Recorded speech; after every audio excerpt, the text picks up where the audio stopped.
안녕하세요. 오늘도 사연살롱을 찾아주셔서 감사합니다. 얼마 전에 친정아빠 49제를 치른 30대 후반 여성이에요. 요즘엔 참 인간 같지 않은 인간들이 많은 것 같아요. 하루가 멀다 하고 쏟아져 나오는 막장 기사만 봐도 그렇잖아요. 뉴스를 보다 보면 우리나라 막장 드라마 작가들은 반성을 해야겠다는 생각을 하게 돼요. 드라마보다 더 막장 같은 사건들이 사방에 널렸으니 말이죠. 그런데 저희 집에도 이런 막장 드라마 같은 일이 벌어졌지 뭐예요. 지금은 남남이 되긴 했지만 아직도 그날 일을 생각하면 피가 거꾸로 솟는답니다. 저는 연애에 소질이 없는 사람이었어요. 소질이라기보다는 남자 보는 눈이 없다고 해야 할 거예요. 매번 만나는 남자들마다 하나같이 찌질한 놈이거나 여자 등쳐먹으려 드는 놈들이었거든요. 그래서 일찌감치 연애는 접고 일에 올인했어요. 남들 연애하고 결혼할 때 일만 붙잡고 산 덕에 승진도 빨랐고 그만큼 연봉도 꽤 높았죠. 집안에 크고 작은 경조사가 있을 때마다 목돈도 툭툭 내밀 수 있어서 집에서는 잘난 딸 대접을 받을 수 있었고요. 그렇게 30대를 살아가던 어느 날이었어요.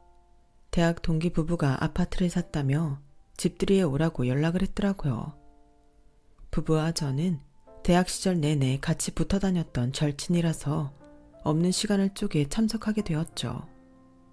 비록 집값의 대부분은 은행 대출금이었지만 그래도 월세 월문부터 시작해 전셋집을 거쳐 내 집 마련에 성공했다는 사실에 다들 축하해 주었어요. 동기 부부는 재학 시절에 결혼을 해서 벌써 결혼 13년 차를 맞고 있었어요. 10살짜리 아들에 7살짜리 딸도 하나 두고 있었죠. 나와 같은 나이인데 이들은 이미 이룰 걸 다 이룬 셈이었어요.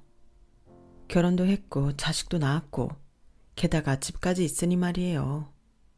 순간 나는 지금까지 뭐하고 살았나 싶더라고요.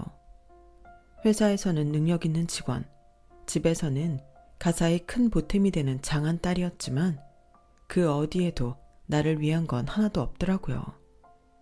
그래서 착잡한 마음에 연신 술잔을 비웠는데 그때 남자 동기가 그러는 거예요. 수진아, 너 아직 솔로지? 야, 잘됐다. 나랑 친한 직장 동기가 있는데 그 친구가 정말 괜찮은 녀석이거든. 근데 이 녀석이 연애 고자지 뭐냐? 실력도 있고 남자가 봐도 정말 괜찮은 녀석이야. 어때? 소개팅 한번 안 할래? 다른 때 같았으면 이런 지하에 거절을 했을 거예요. 그런데 그날은 분위기 탓이었는지 취기 탓이었는지 아무튼 소개팅을 하겠다고 해버렸죠. 그렇게 며칠이 지난 수요일 대학 동기가 전화를 했더라고요. 이번 주 토요일에 약속 잡을까 하는데 어떠냐고요. 순간 정신이 번쩍 들었어요. 집들인 날 평소보다 술을 많이 마신 탓에 그날 했던 소개팅 약속을 까맣게 잊고 있었거든요.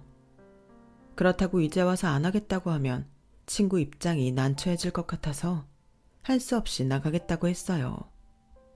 하지만 막상 약속 장소에 나가보니 지난 연애의 실패가 떠올라 빨리 자리를 뜨고 싶다는 생각만 들더라고요. 평소 약속 시간에 늦는 걸 엄청 싫어하는 탓에 그날도 20분 일찍 도착을 했는데 카페 안을 둘러보니 상대 남자는 아직 도착을 안 한 것 같더라고요. 그렇게 10분, 20분이 지나 약속 시간이 되었는데 그때까지도 남자는 코빼기도 보이지 않았어요. 차라리 잘 됐다 싶더군요. 한 20분쯤 더 기다리다가 그때까지 안 오면 일어나야겠다 생각했죠. 그런데 하필 그때 제 또래의 남자가 헐레벌떡 카페 안으로 들어오는 거예요. 오늘 저랑 소개팅을 하기로 된 남자였죠. 약속 시간을 15분이나 넘기고 도착한 남자는 땀을 뻘뻘 흘리며 연신 사과를 했어요. 하지만 이미 거절할 생각을 가지고 있던 저로서는 이 상황이 만족스러울 뿐이었죠. 거절할 명분이 생긴 거니까요. 그런데 전철에서 막 내리려는데 임산부석에 앉아있던 여자분이 배를 잡고 쓰러지더라고요. 약속 시간에 늦을 걸 알았지만 그냥 두고 올 수가 없어서 구급차까지 모셔다 드리느라 늦었습니다. 정말 죄송해요. 다른 것도 아니고 아픈 사람을 도와주느라 늦었다는 말에 살짝 미안해지더라고요. 이걸 기회라고 여긴 내 자신이 너무 옹졸한 것 같았거든요. 전화번호라도 알았더라면 미리 연락을 드렸을 텐데 제가 미리 윤 팀장한테 전화번호를 받아주지 못한 탓에 연락 못 드렸어요. 어찌됐던 간에 제 실수니까 사과드립니다. 마침 저는 전화라도 해주지 그랬냐고 따질 참이었는데 그마저도 원천봉쇄당한 기분이었어요. 그래서 울며 겨자 먹기로 괜찮다고 대답했죠. 일찍 집에 돌아갈 생각을 하고 있던 저는 뜻하지 않게 그날 소개팅 상대자와 저녁 시간까지 함께 보내게 되었어요. 대학 동기 말대로 사람이 괜찮더라고요. 매너가 좋다거나 여자를 대하는데 능숙하지는 않았지만 사람을 대하는데 진심을 다하려는 모습이 보였거든요. 되게 첫 만남에서는 어떻게든 상대한테 나를 잘 보이려고 애쓰기 마련인데 이 사람은 그런 것도 없었어요.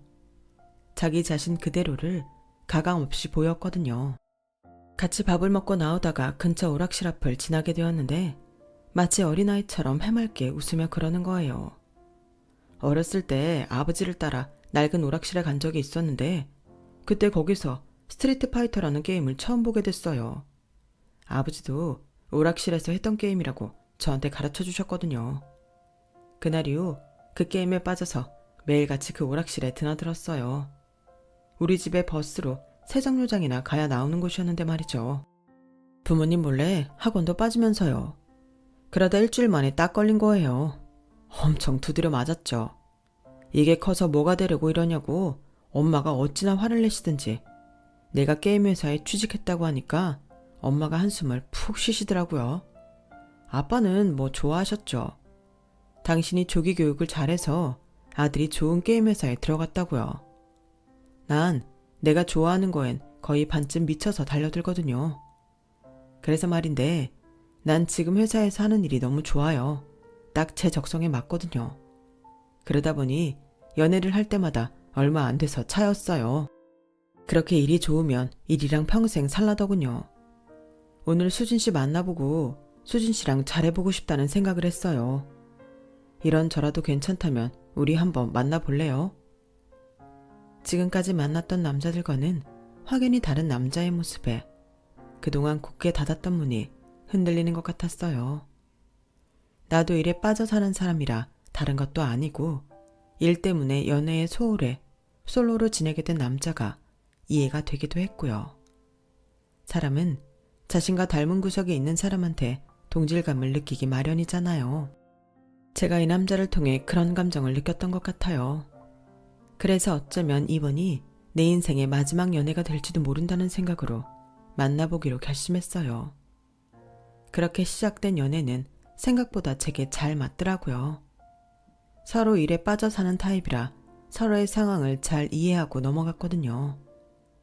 일주일에 2, 3일은 야근을 하는 저와 마찬가지로 남자친구도 야근을 밥 먹듯이 하고 살았어요. 그리고 주말에 만나 하루를 꽉 채워서 몰아서 놀고 일요일은 각자 집에서 나른하게 하루를 보내는 게 고정 스케줄이 되었죠. 남들은 그런 우리를 보고 연애 초반인데 한 10년 같이 산 부부처럼 지내냐고 의아해했지만 당사자인 우리가 좋다는데 그게 무슨 상관이겠어요. 소개팅을 주선한 대학 동기 부부도 이런 두 사람을 보고는 몇 달 안에 헤어질 거라는 불길한 예언을 했어요. 하지만 반년이 지나고 2년이 다 되어가던 어느 날 청첩장을 동기 부부에게 내밀자 자신들이 언제 그랬냐는 듯 그러더군요. 야, 난 니들이 결혼까지 갈 줄 진작부터 알았다. 니들 결혼에 우리 부부가 공들인 거 잊으면 안 된다. 큰 선물 기대하마. 원래가 안 되면 남 탓, 잘 되면 자기 덕분인 거잖아요. 우리 결혼에 대학 동기가 그다지 도움은 되지 않았지만 그래도 만남을 주선해준 친구라서 선물로 로봇 청소기를 사주었어요. 34세 결혼을 하게 된 저는 직장 일을 하면서 살림도 병행하게 됐어요. 물론 남편 역시 가사 일을 함께 부담하기는 했지만 대개 맞벌이 가정이 다들 그렇듯 우리 집도 가사분담 비율은 제가 더 높은 편이었죠. 요즘은 새벽 배송도 잘 되고 어지간한 식재료는 문 앞까지 배송되긴 했지만 그래도 그걸 다듬고 정리해서 음식 조리까지 하는 건 제 몫이었어요. 청소와 빨래도 남편과 번갈아 하기는 했지만 결혼 전엔 엄마가 해주시는 걸 당연하게 받고 살았던 걸 생각하면 일이 는 건 사실이었죠. 그런데 이런 것들보다 더 큰 문제가 있더라고요. 바로 시댁 문제였어요. 저희 두 사람이 사는 거야 힘들면 내일로 미루기도 하고 한 사람이 지치면 다른 사람이 맡아서 처리할 수 있었지만 시부모님 일은 그럴 수가 없더라고요. 아무리 며느리 대접이 예전과는 달라졌다고는 해도 막상 살아보니 그렇지만도 않았어요. 특히 저희 아버님은 환갑이 넘은 연세에도 사고를 어찌나 많이 치시는지 조용히 넘어가는 계절이 없을 정도였죠. 그럴 때마다 어머님은 제 남편한테 전화를 하셔선 네 아빠 좀 말려보라고 닥달을 하시고 그럼 남편은 저한테 도움을 청하곤 했거든요. 아버님이 다른 사람 말은 잘 안 들어도 제 말은 좀 들어주시는 편이라 그런다는 건 알지만 그것도 한두 번이죠. 아버님, 복권방을 차리시겠다고요? 그러려면 로또 사업자 등록증이나 그 밖에 복권 관련 서류를 준비하셔야 하는데 그건 있으세요? 아가, 설마 아니 내가 그런 것도 없이 복권방을 하겠다고 했겠냐? 내가 말했나 모르겠는데 박 사장이라고 그쪽에 발이 넓은 사람이 하나 있어요. 그 친구가 사업자 등록부터 기계까지 다 준비해준다고 했으니까 걱정할 거 없다. 이 계좌로 일단 5천만 원만 보내주면 내가 신경 쓸 거 하나 없이 준비해준댔어. 그래서 말인데 아가, 니들 돈 좀 있냐? 내가 가게 구하고 수리 좀 하느라 자금이 좀 모자라서 말이다. 어떻게 한 5천 정도 빌려줄 수 없겠니? 아버님, 요즘 세상에 누굴 믿고 돈을 맡기신다고 그러세요. 박 사장이라는 그분 정말 믿을 수 있는 분이기는 해요. 복권 사업은 아무나 할 수 있는 게 아니에요. 기관에서 승인을 받은 사람만 사업권을 딸 수 있는 건데 그걸 박 사장이라는 분이 대가 없이 아버님한테 넘겨준다고요? 말도 안 되죠. 일단 그분 연락처부터 주세요.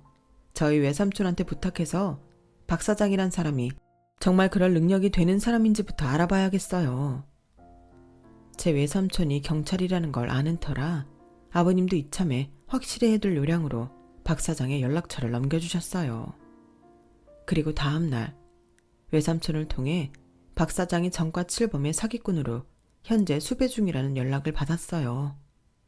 그래서 아버님을 모시고 박 사장을 만나러 가는 척 하면서 외삼촌한테 박 사장을 넘겼죠. 그 일로 아버님은 사기는 면할 수 있었지만 이미 계약을 끝내고 수리까지 들어간 가게는 모를 수가 없었어요. 그 바람에 시어머니는 팔자에 없는 떡볶이 장사를 하게 되셨죠. 가게가 너무 협소해서 다른 장사는 할 수도 없었거든요. 그렇다고 매달 월세를 내며 가게를 올릴 수가 없어서 어머님이 가게세라도 벌 요량으로 떡볶이 장사를 시작하신 거예요.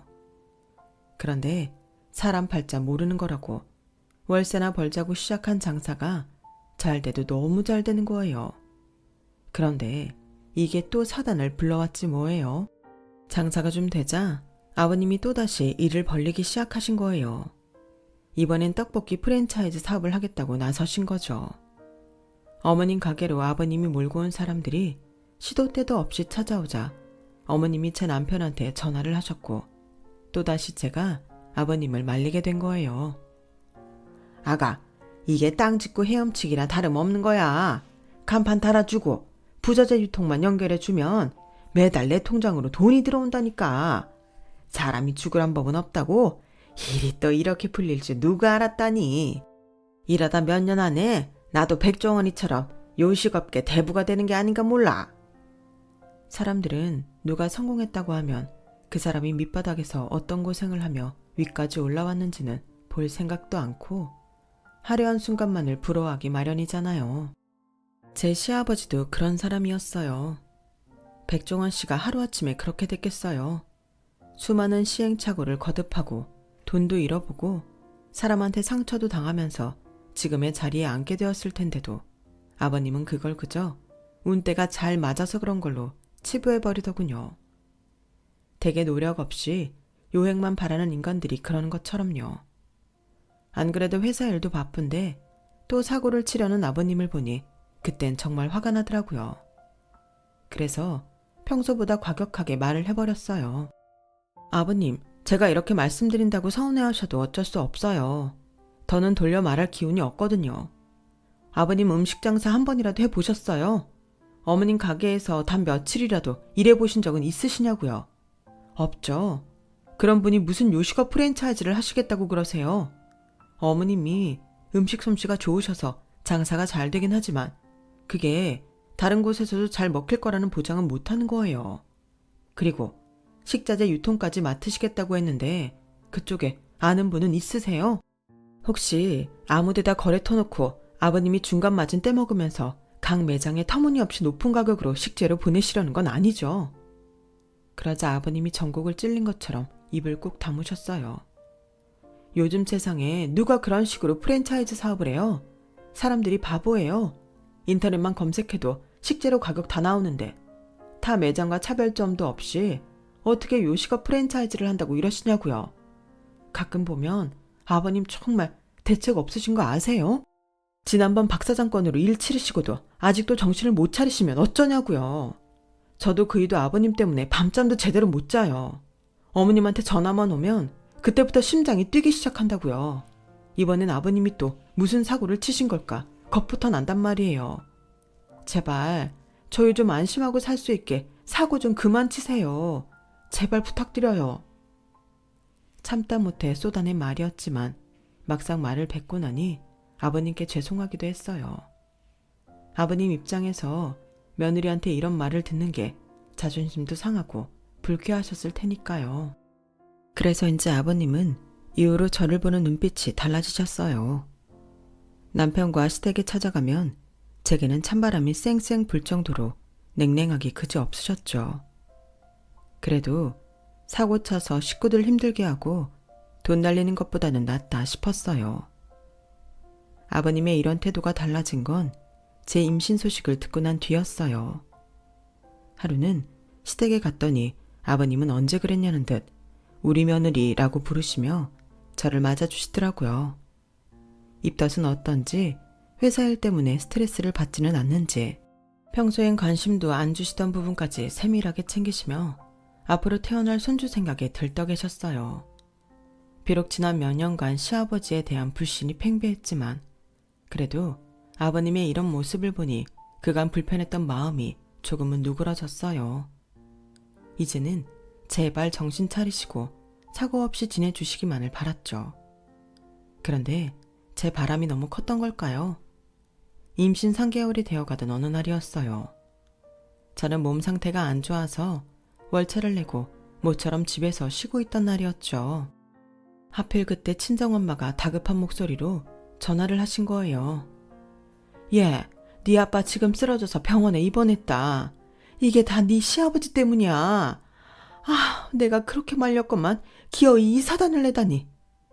엄마, 그게 무슨 소리야. 아빠가 왜 쓰러져? 사단을 냈다는 건 또 무슨 소리고. 내 입으로 말하기도 싫으니까 네 아버지 찾아가 물러라. 세상에 어쩜 사기칠 데가 없어서 사돈한테까지 사기를 친다니. 내가 정말 네 시아버지만 아니면 당장 경찰에 신고하고 싶은 심정이야. 일단 친정아빠 걱정에 병원으로 달려간 저는 남동생을 통해 그간 있었던 일을 전해드릴 수 있었어요. 저희 아빠는 40년 가까이 다니던 회사에서 퇴직을 하시고 엄마랑 캠핑카를 몰고 여행을 다니실 계획을 하고 계셨는데 하루는 저희 시아버지가 집으로 찾아왔더란 거예요. 우리 아들이 그러더라고요. 사돈이 캠핑카를 구입하려고 하신다고. 그래서 말인데 내가 아는 사람 중에 마침 캠핑카를 처분하려는 이가 있어요. 얼마 타지도 않았어요. 한창 캠핑카 열풍이 불었을 때 충동적으로 산 거라 지금은 차고에 모셔둔 상태랍니다. 사돈만 괜찮다면 내가 연결해 드릴까요? 그 말에 아빠는 일단 차부터 보자고 하셨고 제 시아버지를 따라 차가 파킹돼 있는 곳으로 가셨어요. 시아버지 말대로 차는 거의 새거나 다름없을 정도로 상태가 좋았고 그럼에도 중고이기에 가격은 새 차 가격의 60%밖에 되지 않았죠. 그래서 차를 계약하게 되었는데 막상 배송된 차는 다른 차였던 거예요. 외형은 같았지만 주행거리가 엄청난 차였어요. 그래서 아빠가 이건 사기라고 당장 경찰에 신고하겠다고 하자 그쪽에서 오히려 화를 내더란 거예요. 애초에 주행거리 조작한 건 내가 아니라 당신 사돈인데 왜 내가 사기꾼이란 겁니까? 정 싫으면 내 돈부터 가져와요. 알고 보니 중간에서 다리를 놓았던 저희 시아버지가 이미 커미션으로 500만 원을 받아가셨던 거예요. 차주는 그 돈을 가져오면 그때 환불해주겠다고 한 거였죠. 남도 아니고 사돈이 사기를 쳤다니 기가 막힐 노릇이었죠. 그렇다고 3천만 원 가까운 돈을 이렇게 날릴 수도 없어서 제 시아버지한테 연락을 했더니 자기는 주행거리를 조작한 적도 없고 중간에서 좋은 일 했다가 날벼락 맞은 격이라며 돈을 못 돌려주겠다고 버티더래요. 그래서 결국 일단 저희 아빠 돈으로 차주한테 500만 원을 주고 차를 환불받게 되었죠. 제 시아버지한테 뜯긴 돈은 차차 받기로 하고 말이에요. 그런데 먹긴 놈이 성낸다고 제 시아버지가 저희 아빠한테 큰 소리를 친 거예요. 아니, 그 돈을 뭐하러 내줍니까? 난 당연히 받아야 하는 돈을 받았을 뿐이에요. 차에 문제가 있어서 계약을 파기하는 거면 그건 차주 문제인데 왜 중간에서 다리를 놓은 내가 돈을 뱉어내야 한답니까?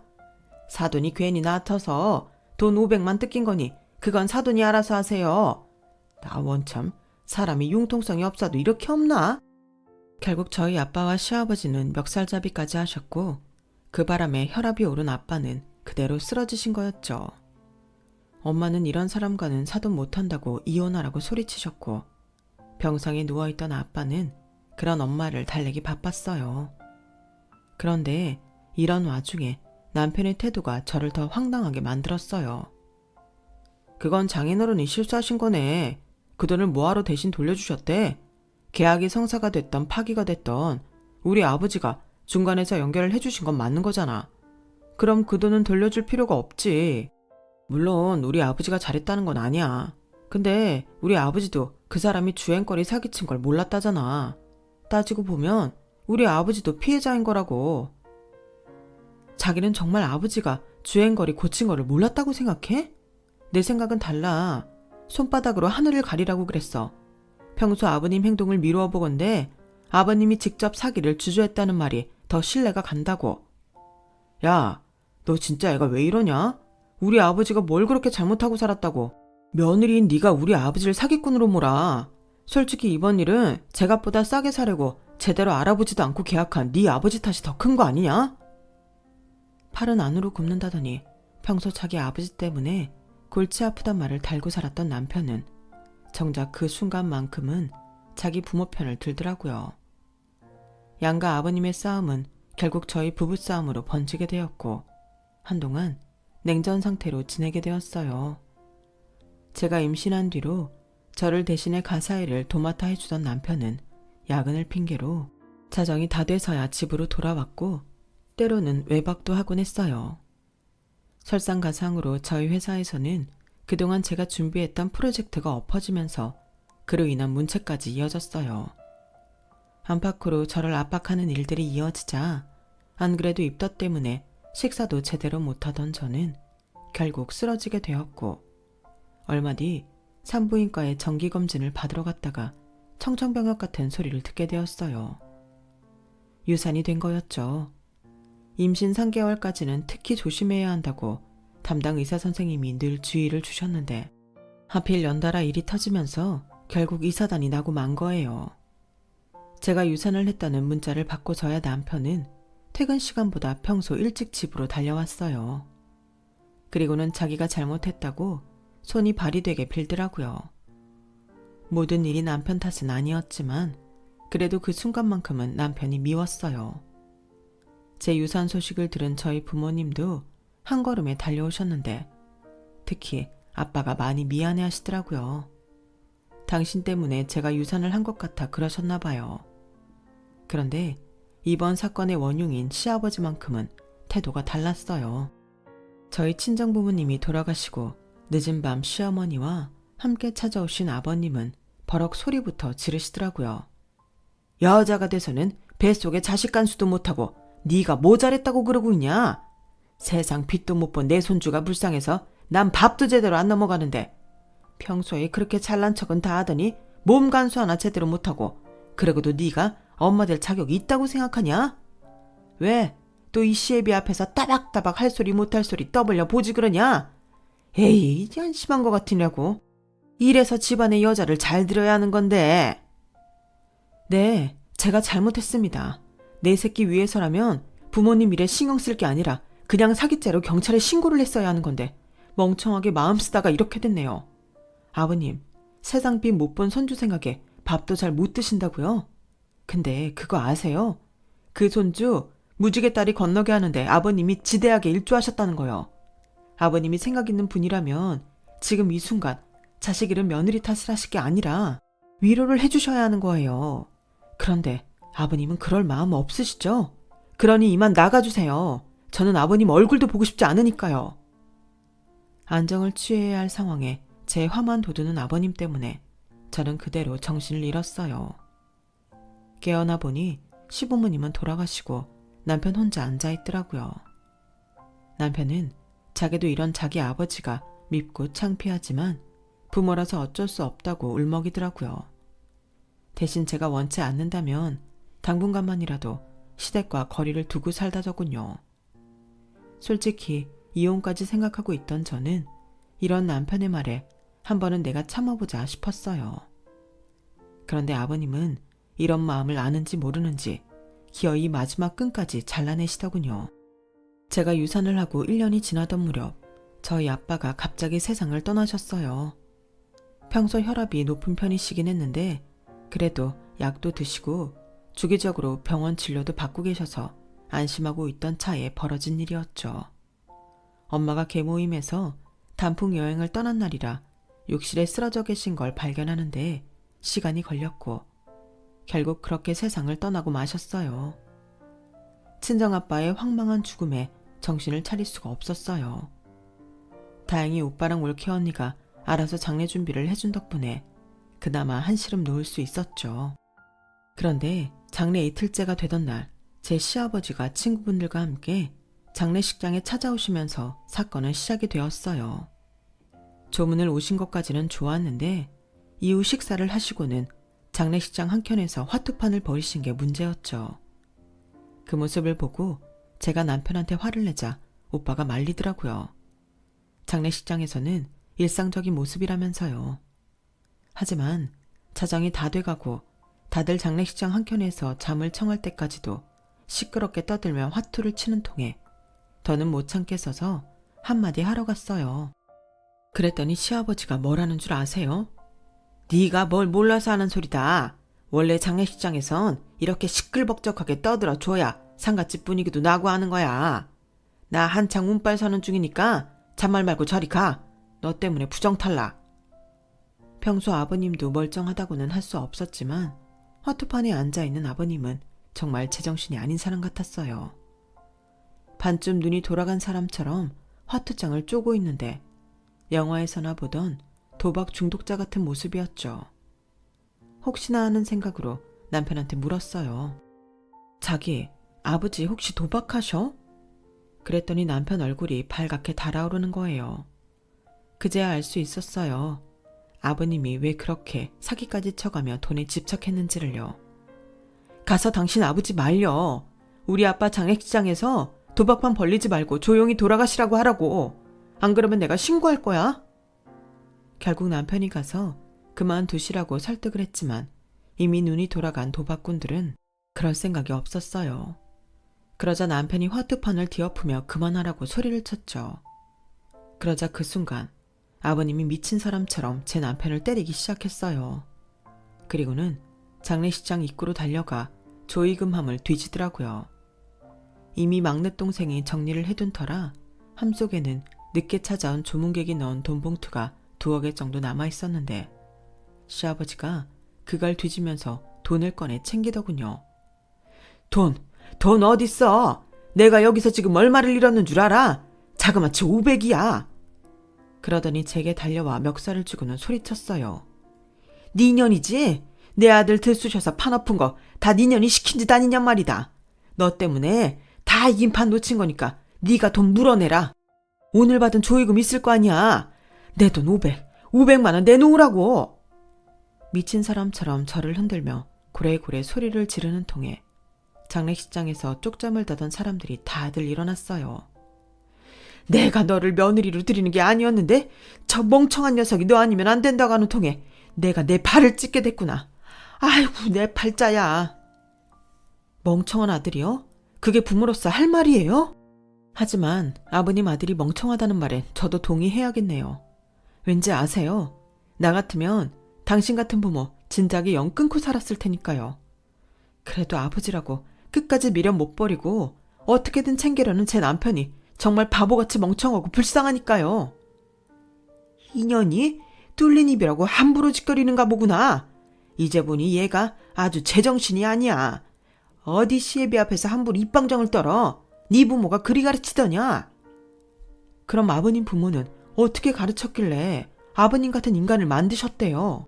툭 하면 사람들한테 사기나 치고 그 나이 먹도록 부인 등골 빼먹고 살면서 잘 사는 아들 내외 갈라서게 만들었으니까요. 갈라서긴 누가 갈라서? 누구긴요. 아버님이 멍청하다고 한 그 아들이죠. 저 이제 아버님 며느리 그만하려고요. 사람이 참아주는데도 한계가 있거든요. 이날 이때까지 아버님 며느리로 살면서 참 더러운 꼴도 많이 보고 매 순간마다 많이 불쾌했습니다. 그러니 장례식장을 나가시는 순간부터 아버님 며느리였던 저는 잊어주시고 앞으로 내 인생에 티끌만한 오점도 남기지 말아주시길 바랍니다. 아셨어요? 순식간에 벌어진 이혼 선언에 남편은 사색이 돼서 달려왔어요. 그러자 시아버지는 이렇게 된 거 차라리 잘 됐다며 자기가 잃은 500만 원이나 받아가자고 아들을 닥달했어요. 그러자 남편은 자기 아버지 손을 뿌리치며 발악했죠. 도대체 언제까지 이러고 살 거예요? 아버지는 창피함도 모르세요? 다른 곳도 아니고 장인어른 장례식장이에요. 꼭 여기까지 오셔서 이런 추태를 보이셔야 했냐고요. 500이죠? 그걸 왜 조의금에서 받아가요? 아버지 자식이라는 게 정말 창피해요. 할 수만 있다면 영 끊고 살고 싶다고요. 왜 하필 당신이 내 아버지였는지 하늘이 원망스럽다고요. 남편의 말에 시아버지는 휘청하더니 자리에 주저앉았어요. 그리고는 얼이 빠진 얼굴로 눈물만 줄줄 흘리더군요. 상황이 이렇게 되자 시아버지와 함께 왔던 사람들이 주섬주섬 돈을 챙겨 자리에서 일어났어요. 그 순간 중학교에 다니는 큰조카가 사람들을 향해 소리쳤어요. 저 사람들 못 도망가게 잡으라면서 곧 경찰 올 거라고 하더군요. 그 말에 사람들은 너나 할 거 없이 그 사람들을 붙잡았고 몇 분 뒤 도착한 경찰한테 넘겼어요. 제 시아버지도 마찬가지였고요. 저희 가족이 장례를 마무리 짓는 동안 남편은 아버님 문제로 경찰서에서 뜬 눈을 세워야 했어요. 그리고 아빠 장례가 끝나자마자 저는 남편과 이혼을 했어요. 솔직히 남편한테는 약간의 미련이 남았지만 도저히 시아버지를 보고 살 수 없었거든요. 남편의 성격상 자기 아버지랑 연을 끊고 살 수 있는 사람도 아니었기에 이쯤에서 우리 부부가 헤어지는 게 맞겠다 싶었죠. 남편도 장인 장례식장에서까지 도박판을 벌인 자기 아버지 행동 탓인지 저를 잡지는 못하더군요. 이혼 뒤 대학 동기를 통해 들었는데 그날 저희 아빠 장례식장에서 잡힌 사람들 중 몇 명은 사기 도박단으로 장례식장을 돌며 조문객들을 상대로 돈을 뜯어왔던 전과자라고 하더라고요. 그 바람에 시아버지도 조사를 받게 되었는데 조사 과정에서 놀라운 사실이 밝혀진 거예요. 시아버지가 도박으로 잡힌 게 이번이 처음이 아니란 거였죠. 초범이라면 벌금형 정도로 풀려나겠지만 아버님은 전적이 많아서 결국 징역형을 받게 되었어요. 그리고 얼마 뒤 시댁은 풍비박산이 나고 말았어요. 그간 가족들 몰래 시아버지가 여기저기서 빌린 돈이 한두 푼이 아니었거든요. 시댁엔 하루가 멀다 하고 빚쟁이들이 몰려왔고 시어머니는 결국 집이며 폐물 등 팔 수 있는 건 다 팔아 빚을 갚아야 했어요. 남은 거라곤 떡볶이집 하나뿐이었죠. 그나마도 아버님이 어머님 몰래 가게 주인한테 보증금을 빼간 탓에 일세를 내며 장사를 하게 되었지만 유일한 생계 수단이었기에 놓을 수는 없었어요. 이혼 과정에서 신혼집을 정리한 탓에 시댁에서 지내던 남편은 월세집을 구해 어머님을 모시고 살고 있다고 했어요. 이런 상황을 겪어보니 결혼은 해도 고민, 안 해도 고민이라는 말이 생각나더라고요. 모두가 그렇듯 저 역시 행복한 미래를 꿈꾸며 결혼을 했지만 결과는 이혼이라는 결말을 맞게 되었네요. 하지만 진흙탕에 완전히 빠지기 전에 헤어나올 수 있었던 건 그나마 다행이라고 생각해요. 아직은 젊으니까 실패로 끝난 결혼을 반면교사 삼아 남은 인생을 꿋꿋하게 헤쳐나가려고 합니다. 열심히 살아보려고 해요. 저 응원해주세요. 털어놓고 보니 속이 시원하네요. 제 사연을 들어주셔서 감사합니다. 행복 가득하세요. 여러분, 사연 댓글에 응원과 현명한 조언 부탁드려요. 좋아요와 구독은 저에게 큰 힘이 됩니다. 오늘도 좋은 일 가득하세요.